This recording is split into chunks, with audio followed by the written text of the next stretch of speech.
Assalamualaikum warahmatullahi wabarakatuh. Alhamdulillah wassalatu wassalamu ala rasulillah wa ala alihi wa ashabihi wa mawalah. La hawla wa la quwata illa billah. Amma ba'd. Sahabat-sahabat Majelis Studi Dakwah Terapan Center yang dirahmati oleh Allah Subhanahu wa ta'ala. Puji syukur kita haturkan kehadiran Allah Subhanahu wa ta'ala dengan melafazkan kalimat hamdalah alhamdulillahi rabbil alamin. Salawat dan salam semoga Allah sampaikan keharibaan uswatun hasanah kita Nabi kita Muhammad sallallahu alaihi wasallam. Sahabat-sahabat Majelis Studi Dakwah Terapan Center yang dirahmati oleh Allah Subhanahu wa ta'ala, bertemu kembali dengan kami yang mengulas dan mengkaji materi-materi dakwah untuk dapat diterapkan dalam ibadah dan kehidupan sehari-hari. Sudah banyak materi yang kami upload. Silakan kalau mau melihat video-video sebelumnya, kunjungi di channel Ustadz Arifin Purba Official. Tapi jangan lupa subscribe, like, and share, serta komen. Dan bagi hamba-hamba Allah yang sudah menyisihkan sebagian rezekinya, mudah-mudahan dibalas di sisi Allah dengan balasan yang berlipat ganda. Amin ya rabbal alamin.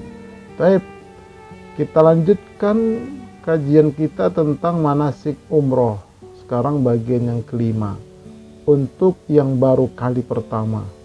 Untuk yang sudah sering, apalagi harusnya. Baik ya. Nah, dalam sebuah hadis disebutkan, "Lita'khudhu manasikakum fa inni la adri la'alli la ahujja ba'da hajjati hadhihi." Hendaklah kalian mengambil manasik haji dan umroh dariku, karena kemungkinan tahun depan aku tidak akan bertemu lagi untuk menunaikannya. Ini hadis riwayat Imam Muslim, dan ini diungkapkan oleh Nabi ketika haji wada. Artinya apa? Wajib kita mengikuti manasik, ya, contoh praktik yang telah dicontohkan oleh Rasulullah SAW dalam rangka menunaikan ibadah haji dan ibadah umroh. Baik, bagaimana penjelasannya? Mari kita lihat. Sebagaimana yang sudah saya sampaikan bahwa umroh itu ada umroh zohir dan ada umroh batin. Nah, kita sekarang masih pada umroh zohir. Sudah 8 poin kita sampaikan, ada 4 video. Silahkan dilihat kembali ya. Sekarang kita masuk yang ke-9, yaitu amalan-amalan tambahan selama di Madinah dan di kota Makkah. Nah, ini harus kita isi waktu. Singkat sebetulnya, 3 hari di Madinah, 3 hari di Mekah, 3 hari perjalanan. Singkat sekali itu. Makanya selama 3 hari di Madinah, isi ya waktu-waktu itu, jangan habis terbuang sia-sia. Ya, sudahlah kita bayarnya mahal, capek pula. Ya, belum tentu bisa setiap tahun, kecuali kalau memang dia pembimbing atau dia ownernya. Tapi kalau enggak kan, ya bisa jadi sekali seumur hidup. Tapi tidak kita isi kesempatan itu, rugi sekali. Oleh karena itu mari kita lihat amalan-amalan tambahan apa yang harus kita amalkan. Baik, amalannya ini rinciannya ya, nanti penjelasannya. 1, bangun jam 2 atau jam 3 malam waktu Madinah, waktu Mekah. Sambil berjalan ke Masjid Nabawi itu membaca sholawat Nabi. Ya, nanti kalau di Mekah itu banyak tahlil dia. Kemudian ziarah ke makom Nabi. Ini laki-laki khususnya ini. Kemudian jangan tertinggal sholat berjamaah di Haramain. Rugi kali. Sekali aja ketinggalan rugi. Jangan sampai tertinggal gara-gara jalan-jalan ke mall. Ya, gara-gara macam-macam lah. Tidur-tiduran jangan. Kemudian sholat qobliyah dan ba'diyah atau sholat rawatib, jangan sampai ketinggalan. Sholat sunnah wudhu, sholat sunnah tahiyatul masjid, ini di Masjid Nabawi. Kalau di Masjidil Haram adanya hanya tawaf sunnah, Tidak ada tahiyatul masjidil haram, tidak ada. Begitu disebutkan oleh para alim ulama. Adanya tawaf sunnah. Kemudian yang ke-8, salat sunnah taubat. Berikutnya salat sunnah hajat. Selanjutnya salat sunnah tahajud 8 rakaat. Kemudian salat sunnah witir 3 rakaat atau 1 rakaat. Subuh Jumat ada sujud tilawah pada rakaat pertama. Kemudian salat sunnah syuruk. Kemudian salat jenazah setiap habis salat wajib. Lalu salat sunnah di Masjid Quba. Kemudian salat sunnah hajat di Raudhah. Kemudian ziarah ke Maqam Baqi. Ini bagi laki-laki. Hanya akan kita lihat. Ya. 1. Keutamaan sepertiga akhir malam. Ini bunyi hadisnya. Ya, kita lihat terjemahannya. Dari Abu Hurairah bahwa Rasulullah sallallahu alaihi wasallam pernah ditanya, "Wahai Rasulullah, salat apakah yang paling utama setelah salat wajib? Dan puasa apakah yang paling utama setelah puasa Ramadan?" Maka beliau pun menjawab, seutama-utama salat setelah salat wajib adalah salat pada sepertiga akhir malam. Nah, ini pentingnya ini. Dan seutama-utama puasa setelah puasa Ramadan adalah puasa di bulan Muharram, awal bulan Muharram. Oke, makanya kita bangun malam itu. Baik di sini, apalagi nanti di sana. Baik, yang kedua, membaca selawat dan ziarah kepada Rasulullah. Ini hadisnya, kita lihat baris kedua. Man shalla alayya salatan wahidatan sallallahu alaihi asra salawatin wa huttat alaihi asru khati'atin wa rufi'at lahu asru darajatin. Artinya, dari Anas bin Malik berkata Rasulullah sallallahu alaihi wasallam bersabda, siapa yang berselawat kepadaku 1 kali, Allah akan berikan balasan kepadanya 10 kali dan menghapuskan 10 dosa kecilnya dan meninggikan kedudukannya 10 tingkat. Nah, ini 1 kali kita berselawat kepada Nabi, itu balasannya 30 macam. Nah, makanya, apalagi dari sini kita berselawat dengan tulus ikhlas, Nabi dengar sampai kepada Nabi. Kalau kita berselawat di Masjid Nabawi, nah apalagi kita di sana itu ngebayangkan bagaimana Nabi dulu para sahabat hidup di situ. Nabi dengar selawat kita dan Nabi melihat kita. Syukur-syukur kalau dapat rezeki tidur di Madinah bisa bermimpi dengan Rasulullah sallallahu alaihi wasallam. Minta dari sekarang, pertemukan aku dengan Rasul, dengan Nabi-Mu ya Allah dalam mimpiku, karena kata Nabi tidak bisa setan menyerupai aku menemui kalian dalam mimpi-mimpi kalian. Tapi betul-betul tulus kita berselawat. Redaksi selawatnya ya sekurang-kurangnya kata Nabi, Allahumma sholli ala Muhammad. Nah, itu sekurang-kurangnya. Kalau mau ditambah wa ala ali Muhammad. Nah, kalau mau ditambah lagi boleh Allahumma sholli wa sallim wa barik ala habibina Muhammadin wa ala ali habibina Muhammadin bihaqqi habibina Muhammadin wa bi syafaati habibina Muhammadin wa bi mu'jizati habibina Muhammadin sallallahu alaihi wa baraka wasallam ajma'in. Nah, itu sholawat qabul hajat.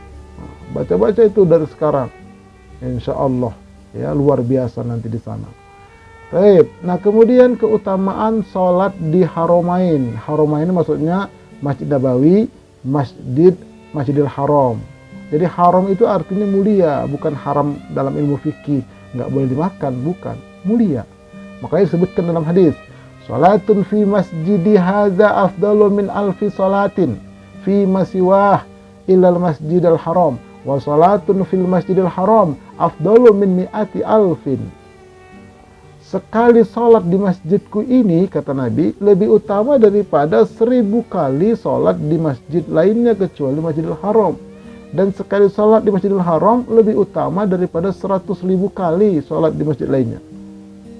Ya, sekali kita salat di Masjid Nabawi itu sama dengan sekali kita salat di Ciputat, Masjid Ciputat. Sekali kita sholat di Masjid Tonjong. Nah, begitulah kira-kira itu. Ya, sekali kita di Masjid Nabawi, 1000 kali kita sholat di Ciputat. 1000 kali kita sholat di Masjid Tonjong atau Masjid Jakarta atau yang lain lah, selain Masjidil Haram. Nah, sekali kita sholat di Masjidil Haram itu sama dengan 100.000 kali sholat di lain-lain masjid. Itu urutannya. Jadi di Masjid Nabawi 1000 kali, Masjidil Haram 100.000 kali. Kalau Masjidil Aqsa berapa? 500 kali, setengahnya Masjid Nabawi. Begitulah urutannya kira. Makanya jangan sampai ketinggalan kita, ya, jangan sampai ketinggalan sholat berjamaah di sana. Keempat, keutamaan sholat qobliyah ba'diyah. Ini redaksi hadisnya.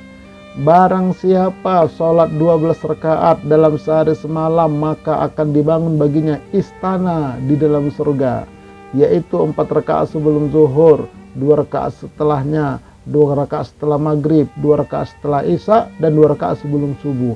Hadis riwayat Imam At-Tirmizi. Ini gambarnya begini, ya, gambarannya ini. Yang sebelah kiri adalah sebelum, yang sebelah kanan adalah sesudah. Kita lihat ini sholat isya, subuh, zuhur, asar, maghrib. Kalau isya, nah itu dia, sebelumnya tidak ada, setelahnya ada 2 rakaat. Ini berdasarkan hadis tadi. Kalau subuh, sebelumnya 2 rakaat, sesudahnya tidak ada. Kalau zuhur, nih, zuhur itu dalam satu riwayat 4 rakaat sebelum zuhur atau 2 rakaat sebelum zuhur. Dan 2 rakaat setelah zuhur. Jadi kalau zuhur kanan kiri oke dia. Kalau asar kanan kiri nggak ada dia. Kalau maghrib nih, sebelumnya tidak ada, setelahnya ada 2 rakaat. Tuh. Jadi kalau dijumlahkan, ya, 6 tambah 4 10 tambah 2 12, atau 6 tambah 2 tambah 2 10 rakaat atau 12 rakaat. Kalau 12 dia sebelum zuhurnya 2, 4. Kalau 10 dia sebelum zuhurnya 2. Tiap hari dia begitu. Sehari lengkap ini maka 1 istana. 2 hari 2 istana.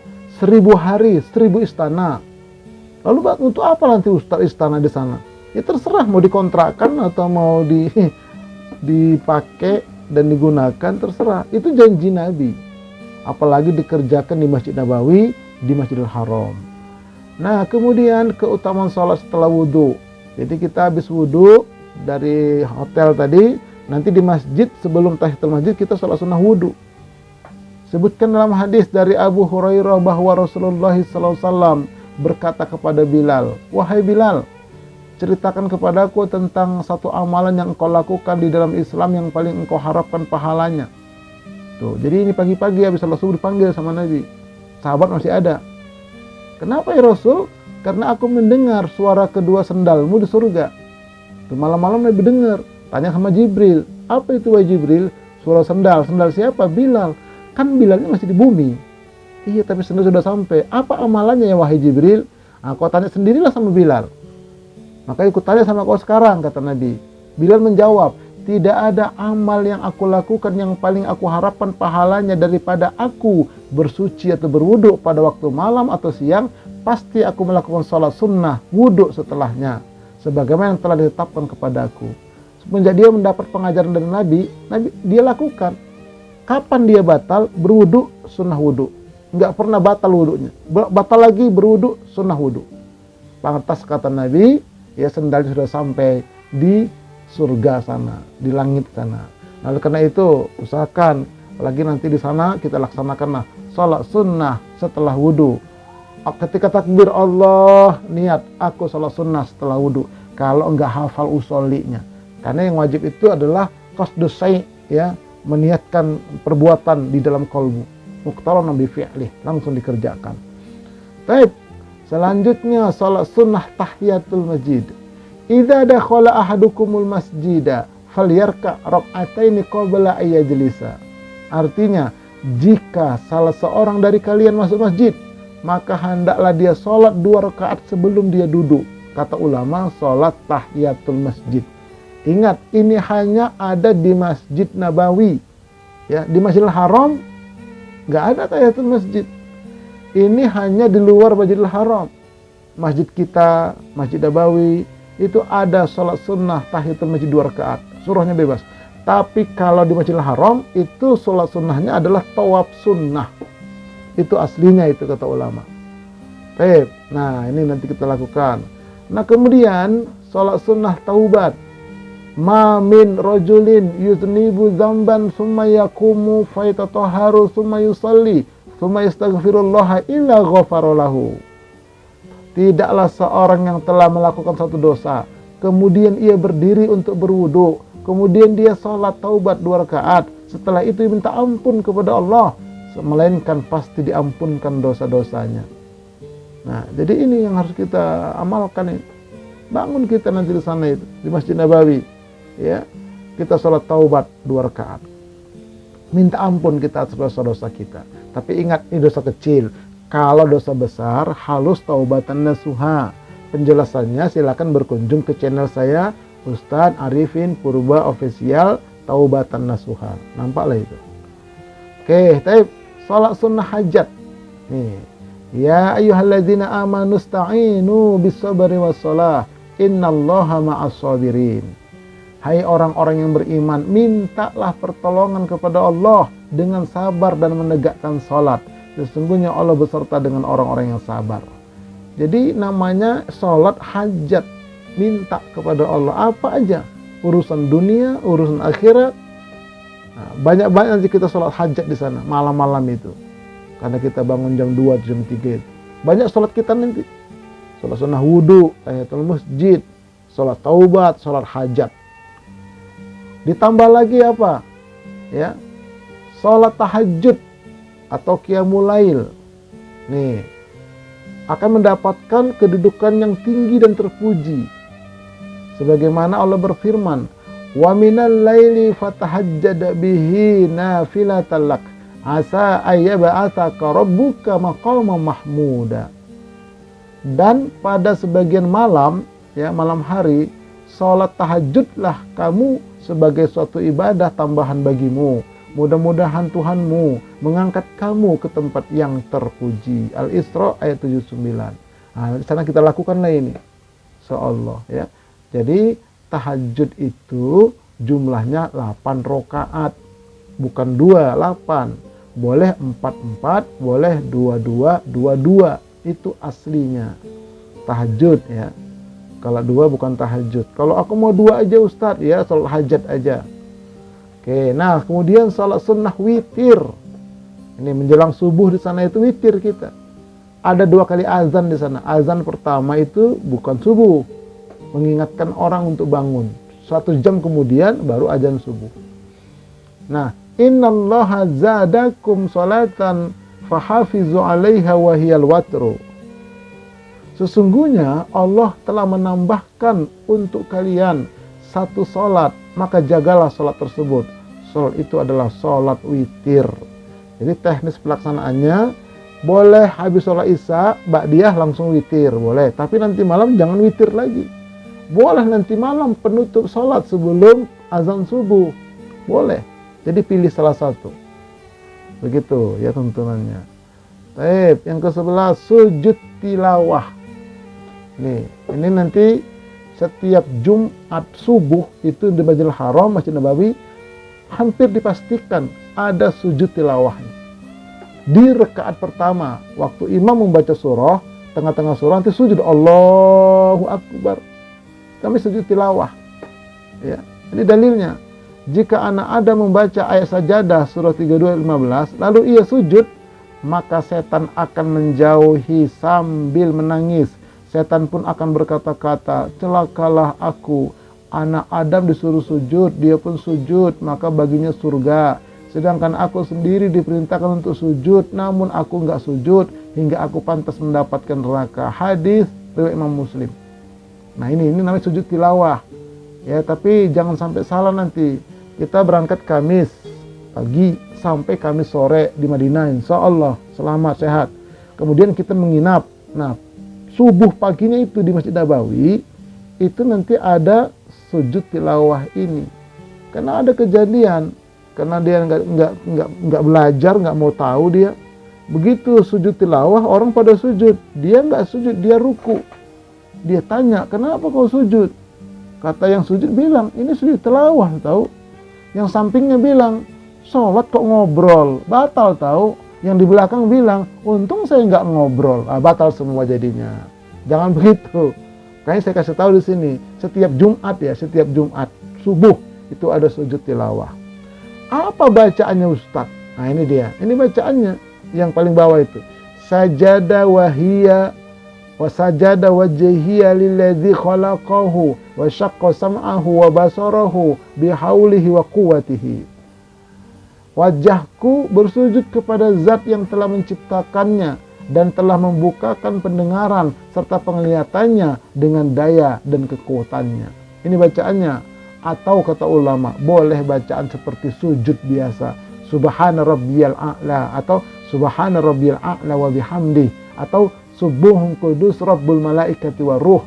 Ada 4 macam bacaan sujud itu. Pilih salah satu. Tapi yang paling afdol adalah ini. Ini hadis riwayat Imam Abu Daud dan yang lainnya.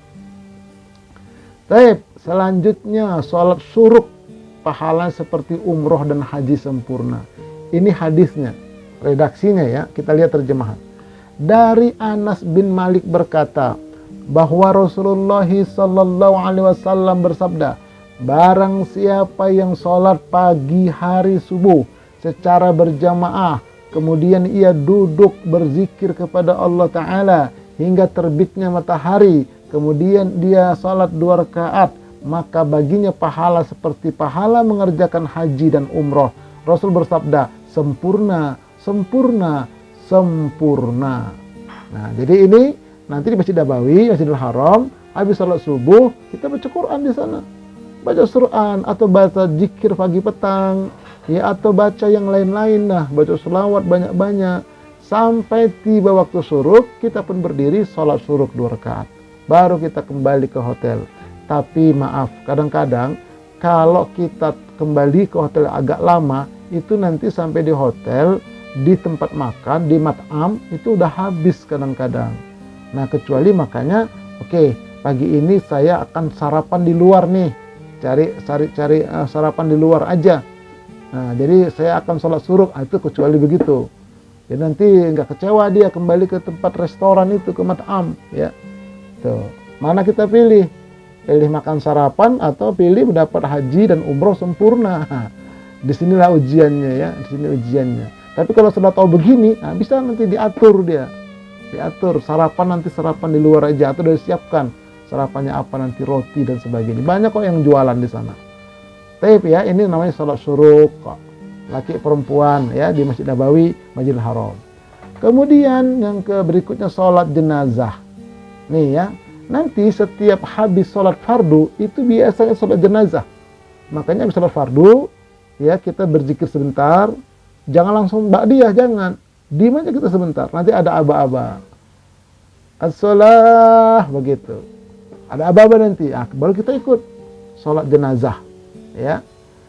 Dari Abu Hurairah bahwa Rasulullah bersabda, barang siapa mengiringi jenazah, ya, jenazah muslim karena iman dan mengharapkan balasan dan balasan dari Allah, dan dia selalu bersama jenazah tersebut sampai disolatkan dan selesai dari penguburannya, maka dia pulang dengan membawa 2 kirot pahala. Setiap kirot setara dengan satu gunung Uhud. Dan barang siapa mensolatkannya lalu dia pulang sebelum dikuburkan, maka dia pulang membawa 1 kirot. Ini pahala orang mensolatkan jenazah langsung ikut menguburkan, dapat 2 kirot. Kalau ikut solat aja nggak ikut menguburkan, dapat 1 kirot. 1 kirot itu setara dengan 1 gunung Uhud. Bukan bukit ya. Nanti ada bukit Uhud, ada gunung Uhud. Kalau bukit Uhud itu nanti tempat Nabi perang dulu. Perang Uhud namanya. Nah, nanti sana ada syuhada Uhud. Ini adalah gunung. Gunung Uhud itu tingginya hampir 900 meter. Tingginya. Lebarnya kurang lebih 5-7 kilometer. Panjang itu lebarnya. Nah, begitulah besarnya gunung Uhud. Dan seperti itulah dapat pahala. Makanya nanti jangan kita langsung pulang. Ya, kita betul-betul ikut dulu sholat jenazah di masjid itu. Ada jenazahnya dalam masjid itu dibawa. Dari kampung-kampung itu dibawa ke situ, jenazah itu. Setiap 5 waktu ada selalu. Makanya ikut kita sholat. Nah, setelah sholat jenazah, barulah kita sholat ba'diyah. Oke, oleh karenanya kalau usahakan yang tadi Masjid Nabawi ya, Masjidil Haram ya, jangan kita lewat di depan orang sholat. Nah, itu dianggap dia dikatakan setan kata Nabi. Hati-hati kita, tunggu aja, sabar aja kita. Kalau kita mau buru-buru keluar, ambil posisi di pinggir. Nih perlu saya sampaikan nih, karena banyak orang sholat sunnah ini, dia lewat aja, dilangkah-langkai itu orang, nggak boleh. Ya itu kata Nabi, itu setan kata. Setan nggak boleh. Oke, nah rukun dan sunnah sholat jenazah, ini dia.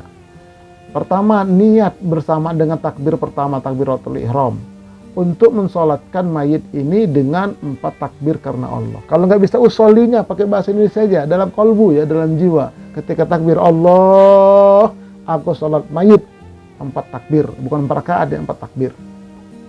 Satu, yang kedua, 4 kali takbir, setiap takbir disunahkan mengangkat kedua tangan lalu bersedekap. Nah, tapi kalau di Arab itu nggak angkat tangan, dia sedekap aja dia. Yang pertama aja angkat tangan, Allahu Akbar, sedekap. Nanti yang kedua nggak angkat tangan lagi. Boleh menurut pendapat imam yang lain. Yang ketiga, berdiri bagi yang mampu. Jika tidak mampu, boleh duduk, di sana banyak kursi. Kalau nggak mampu, banyak kursi, atau lipat banyak. Tapi nggak boleh dibawa pulang. Yang keempat, setelah takbir pertama membaca Al-Fatihah, diawali dengan ta'awuz, basmalah, semuanya dibaca sir, ya, Fatihah. Jadi ta'awuz, basmalah, Fatihah, nggak ada surah, Fatihah aja. Takbir pertama ya. Kemudian takbir kedua, Allahu Akbar, baca salawat Ibrahimiyah. Allahumma sholli ala Muhammad wa ala ali Muhammad kama shallaita ala Ibrahim wa ala ali Ibrahim sampai fil alamina innaka Hamidum Majid. Nah, itu namanya salawat Ibrahimiyah. Itu takbir kedua. Takbir ketiga membaca doa untuk mayit. Kalau dia banyak, Allahumma ighfir lahum warhamhum wa'afihim wa'fu anhum wa akrim nuzulahum wa wasi' kuburahum, dan seterusnya. Tuh, doa untuk mayit. Biasanya imam agak panjang di sini. Nah, baru bagian akhirnya itu adalah takbir keempat, membaca doa untuk mayit lagi. Allahumma la tahrimna ajrahum. Kalau enggak baca itu langsung salam ngikutin imam, enggak apa-apa. Makanya di sana itu nanti takbir keempat itu langsung Assalamualaikum warahmatullahi, nggak ada doa. Doanya itu difullkan di takbir ketiga. Boleh. Karena takbir keempat itu hanya, rukun itu hanya salam ke kanan saja.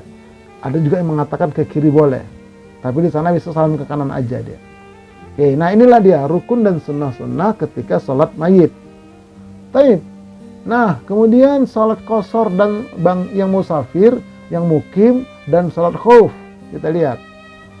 Ya, dari Ibnu Abbas katanya Allah mewajibkan sholat melalui perantara lisan Nabi kalian bagi orang musafir sebanyak 2 rakaat. Nah, ini qashar. Sedangkan untuk orang mukim yang tidak musafir, yang tinggal di kampung, sebanyak 4 rakaat, itu normal. Dan ketika kondisi ketakutan itu sebanyak 1 rakaat. Lagi takut, lagi apa, buru-buru, nah itu 1 rakaat. Surat khauf namanya. Itu sudah saya terangkan semua di channel saya. Nanti kalau mau lihat satu-satu sholat, sudah ada semua. Nah, kemudian sholat jamak takdim dan jamak takhir. Ini dalam hadis ini, man jama'a baina sholatain min ghairi uzrin faqad ata baban min abwabil kabair. Artinya, barang siapa menjamak antara 2 sholat tanpa uzur, maka ia telah mendatangi salah satu pintu dari pintu-pintu besar, dosa besar. Nah, jadi nggak boleh sembarangan menjamak-jamak aja. Iya, misalnya rapat dia, kita jamak aja, nggak boleh, dosa besar itu. Jaraknya belum cukup. Kata Imam Syafi'i 85 km. Nah, itu harus ada syaratnya dia. Jamak dan qashar itu. Nah, kalau kita perjalanan Mekah Madinah itu memang sudah memenuhi syarat dia. Nah, nanti ketika kita dari Madinah mau ke Mekah, itu nanti sholat zuhur berjamaah di Masjid Nabawi. Habis sholat zuhur baru kita langsung sholat jamak takdim sekaligus qashar, ditarik asarnya ya, dijamakkan ke zuhur ya, dan dikosorkan dia, disingkatkan. Sengaja aku sholat asar jamak qashar 2 rakaat ya, jamak takdim qashar 2 rakaat sambil niat Allahu Akbar.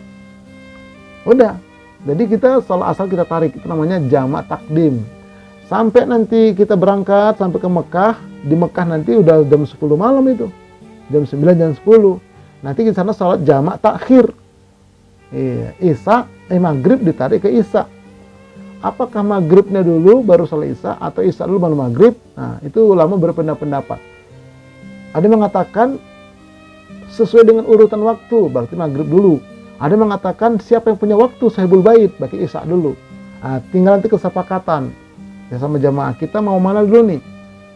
Jamak takhir ini yang mana duluan? Maghrib dulu, ya udah maghrib 3 rakaat, nggak boleh dikurang. Nanti isyanya 2 rakaat, seperti itu. Oke, nah salat sunnah di Masjid Quba dalam hadis, man tatahhara fi baitihi thumma ata masjid Quba fa shalla fihi salatan kana lahu ka ajri umratin. Siapa yang bersuci di rumahnya, berwudu di hotelnya, lalu mendatangi Masjid Quba, ya nanti kita ke sana rame-rame pakai mobil, pakai bis, dan sholat di dalamnya, maka ia mendapatkan pahala seperti umroh. Masya Allah. Kita berangkat umroh, dapat pahala umroh. Kemudian surat suruk, dapat pahala haji umroh. Itu kalau kita amalkan, luar biasa.